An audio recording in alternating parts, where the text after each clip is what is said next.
The ultimate MBBS abroad reality check 2026 begins now. Welcome to my channel everyone. Thumbnail से आप लोग को पता चल ही गया होगा कि आज का टॉपिक किस चीज पर है, तो बिना लेट किए शुरू करते हैं। सबसे पहले देखते हैं कि यदि आप या आपका कोई अपना अब्रॉड से एमबीबीएस करना चाहता है तो इस पे हमारी इंडियन गवर्नमेंट क्या कहती है, यानी कि एलिजिबिलिटी क्राइटेरिया क्या है। According to the rules and regulations सबसे पहला क्राइटेरिया है कि आपका 12th के पीसीबी में एग्रीगेट मार्क्स 50% होना चाहिए यदि आप जनरल हैं, या फिर 40% होना चाहिए यदि आप कैटेगरी SC, ST या OBC में आते हैं। इसमें ध्यान रखने वाली बात यह है कि पीसीबी का मार्क्स बोला गया है। यदि आपका मार्क्स 12th में 52% बना है और पीसीबी में 48 या 49 है तो इसमें आप एलिजिबल नहीं माने जाएंगे। दूसरा क्राइटेरिया ये कहता है कि नीट आपको क्वालिफाई होना चाहिए, यानी कि कट ऑफ क्लियर होना चाहिए।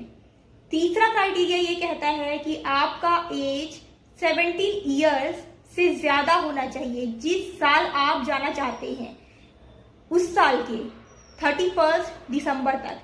फॉर एग्जाम्पल आप लोग 2026 में जाना चाहते हैं, जाने का सोच रहे हैं, तो 31 दिसंबर 2026 तक आपका 17 साल कंप्लीट हो चुका होना चाहिए।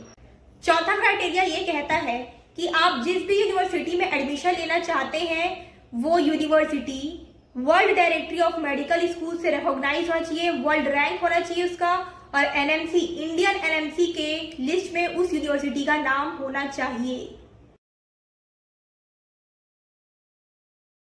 अगर आप ये सारा क्राइटेरिया फुलफिल कर रहे हैं तो नेक्स्ट क्वेश्चन आता है कि आपको जिस भी कंट्री में आप जाना चाहते हैं और जिस भी यूनिवर्सिटी में आप एडमिशन लेना चाहते हैं वहां आपको स्वयं जाना चाहिए या किसी एजेंट या कॉन्ट्रैक्टर के थ्रू जाना चाहिए। तो देखिए, बात ऐसा है कि इतने साल तक आप इंडिया में रहे हैं, आपको इंडिया की चीजें पता है, यहाँ के रूल्स रेगुलेशन सब कुछ पता है, पर जब आप किसी दूसरे कंट्री में जाते हैं तो वहाँ का डॉक्यूमेंटेशन का प्रोसेस अलग है, वहाँ पे आपका अथॉरिटी अलग है, वहाँ की गवर्नमेंट का रूल्स एंड रेगुलेशंस अलग है। यहाँ पे अगर आप खुद जाते हैं तो there is a very high chance कि मिस्टेक हो सकता है, मिस्टेक्स के चांस बहुत बढ़ जाते हैं। ऐसे कंडीशन में मेरी सलाह ये रहेगी कि या तो आप किसी ऐसे एजेंट या कॉन्ट्रैक्टर के थ्रू जाएं जो आपको सहूलियत दे, या फिर अगर आपको कोई ऑलरेडी नोन वहां पे मौजूद है तो आप उनके साथ भी जा सकते हैं। आपने बहुतों को कहता हुआ सुना होगा कि अब्रॉड एमबीबीएस तो 20-25 लाख में निपट जाता है, पर यह आधा सच है। देखिए, ये डिपेंड करता है कि आप कौन से कंट्री में जा रहे हैं, प्लस वहां के किस स्टेट में रह रहे हैं, उसका खर्चा अलग होता है। अगर आप टायर 1 सिटी में जा रहे हैं तो उसका खर्चा बहुत ज्यादा होगा। अगर आप गांव जैसे एरिया में जा रहे हैं तो उसका खर्चा थोड़ा कम आएगा। लेकिन फिर भी अगर हम बात करें बेसिक नीड की तो आपको वहां पे मेडिकल इंश्योरेंस हर साल करवाना है, हॉस्टल फीस हर साल देनी है, ट्यूशन फीस हर साल देनी है, वीजा का फीस आपको हर साल देना है, प्लस अगर आपका बच्चा घर आता है आपसे मिलने तो आने जाने की फ्लाइट का टिकट अलग लगेगा। साथ में आप वहां पे इंडियन फूड अफोर्ड करना चाहेंगे तो उसका खर्चा थोड़ा ज्यादा आता है। रशियन फूड या यूक्रेनियन ये सब फूड तो आप खा नहीं पाएंगे वहां पे स्टार्टिंग में, प्लस आपके घूमने फिरने का, एंटरटेनमेंट का खर्चा अलग। अगर आप 6 साल वहां रहते हैं तो आपको बहुत सारी दिक्कतें आ सकती है। उसमें से सबसे पहला है भाषा। भाषा आपको, चाहे आप इंग्लिश मीडियम में ही क्यों ना एडमिशन ले, आपको सीखनी ही पड़ेगी। वहाँ का लोकल लैंग्वेज, वहाँ के लोकल लोगों से बात करने के लिए, वहाँ की मार्केटिंग करने के लिए, प्लस आपकी क्लिनिकल पोस्टिंग वहाँ पे होंगी। आपके पास 2 साल रहेंगे, 3rd ईयर से आपकी क्लिनिकल पोस्टिंग शुरू हो जाएगी।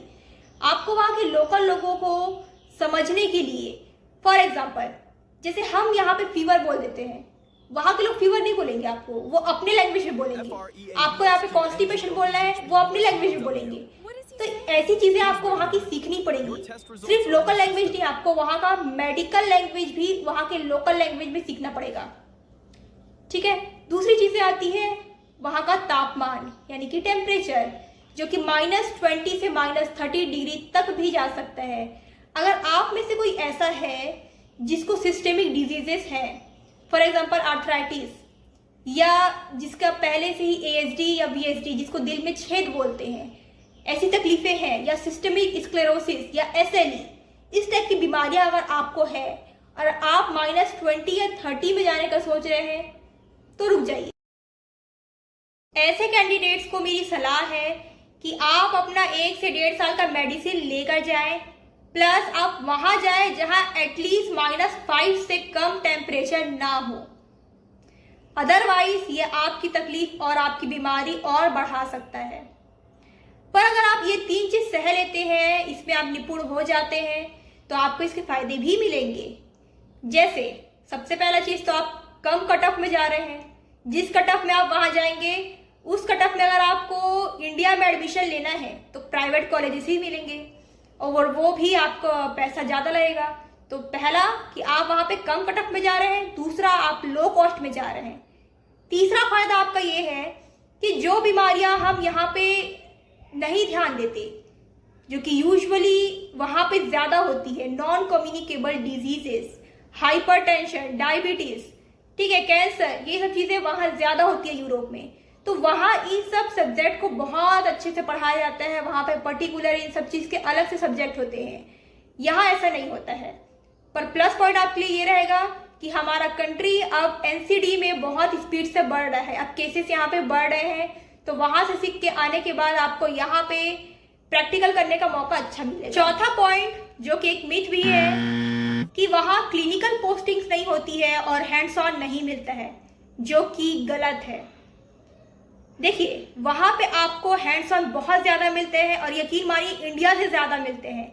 पर वहां पे एक शर्त है कि वहां का लैंग्वेज आपको सीखना पड़ेगा। अगर आप वहां की लैंग्वेज सीख लेते हैं, आप वहां के लोकल लोगों से बहुत अच्छे से कम्युनिकेट कर पाते हैं, तो आपको बुला बुला के चीजें सिखाई जाएंगी। वहां के टीचर्स बहुत अच्छे होते हैं, बहुत इंटरेस्टेड होते हैं आपको सिखाने में। अगर ये सब चीजें आप पार कर जाते हैं तो आपको वहां पे डिग्री मिलने से कोई भी नहीं रोक सकता। अब आपने वहां से डिग्री ले ली, वापस आप इंडिया आए क्योंकि आप इंडिया में प्रैक्टिस करना चाहते हैं। ऐसे केस में हमारा इंडियन लॉ क्या कहता है, हमारा NMC का गाइडलाइंस ये कहता है कि आप अगर वापस आते हैं और यहाँ प्रैक्टिस करना चाहते हैं तो आपको करने मिलेगा, यदि पहला चीज कि आपने वहां पे जो MBBS की स्टडी की है वो एकेडमिक कोर्स आपका मिनिमम 54 मंथ का होना चाहिए, प्लस 12 मंथ की इंटर्नशिप क्लिनिकल हैंड्स ऑन की आपको सर्टिफिकेट मिलना चाहिए सेम यूनिवर्सिटी से। आप एक जिस भी यूनिवर्सिटी में एडमिशन लेंगे वहां से आप ट्रांसफर ऑन नहीं ले सकते हैं। अगर ट्रांसफर ऑन लिया जाता है तो आपकी डिग्री इंडिया में नहीं चलेगी। आपको पूरा जितना एकेडमिक कोर्स करेगा 5 साल या 6 साल, वो पूरा एक ही यूनिवर्सिटी में ही रह के पढ़ना है।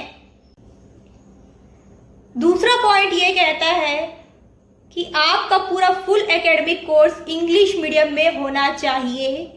उस कंट्री का लोकल लैंग्वेज में किया गया कोई भी कोर्स इंडिया में मान्य नहीं है।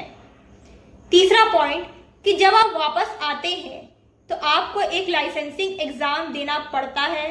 फिलहाल वो FMG के नाम से है, हो सकता है आगे जाके वो नेक्स्ट के नाम से हो जाए। नाम कुछ भी हो, एक एग्जाम तो आपको देना पड़ेगा, जिसके बाद आपको यहाँ पे दिल्ली से एक सर्टिफिकेट मिलेगा कि आप यहाँ का एग्जाम पास कर चुके हैं। उस सर्टिफिकेट के बेसिस पे आपको इंटर्नशिप अलॉट की जाएगी जो कि 1 ईयर की रहेगी।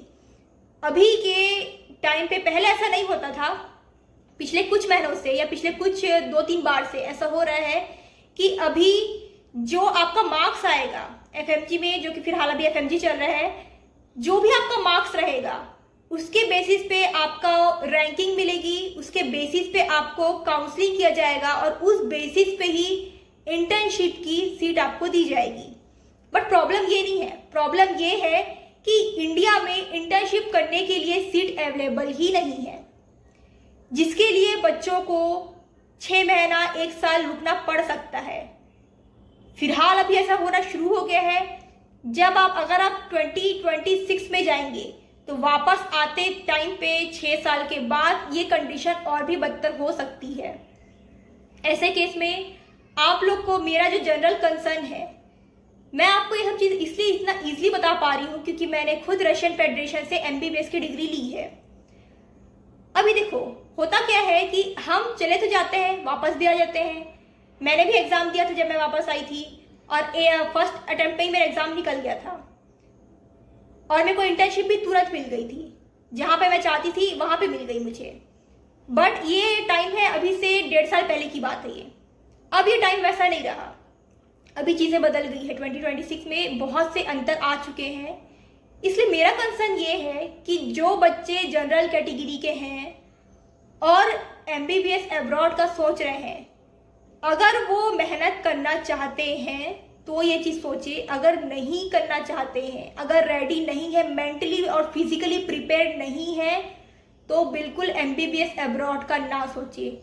अब मैं ऐसा जनरल कैटेगरी के लिए क्यों कह रही हूँ, क्योंकि हो सकता है, देखो अभी तक इंटर्नशिप आपको मेरी आपके मार्क्स के बेसिस पे, ठीक है, वापस जब आप अब्रॉड से पढ़ के वापस आ रहे हैं तो आपको इंटर्नशिप आपके FMG के स्कोर के बेसिस पे मिल रही है और सीट कम है। हो सकता है कि आगे जाकर ये सीट को भी कैटेगरी के वाइज बांट दी जाए और हर बार जब भी कैटेगरी की बात आती है पीछता जनरल कैटेगरी ही है, ठीक है। तो ऐसे केसेस में आपको रिजर्वेशन नहीं मिलेगा। 6 साल 5 साल बहुत बड़ा ड्यूरेशन होता है, ये बर्बाद नहीं करना है।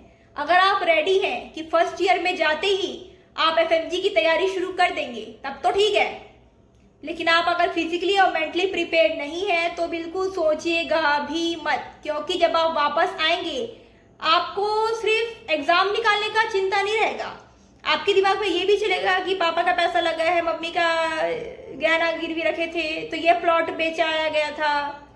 बहुत प्रेशर रहता है, गिल्ट अलग होगा, ठीक है। तो ये प्लस पॉइंट था, अदरवाइज इसको ज़्यादा सोचने का नहीं है। अगर आप रेडी हैं तो आप बिल्कुल जाइए, अपॉर्चुनिटी अच्छी है, आप कर सकते हैं और कर सकते हैं ये सोच के जाइए। All the best for your future.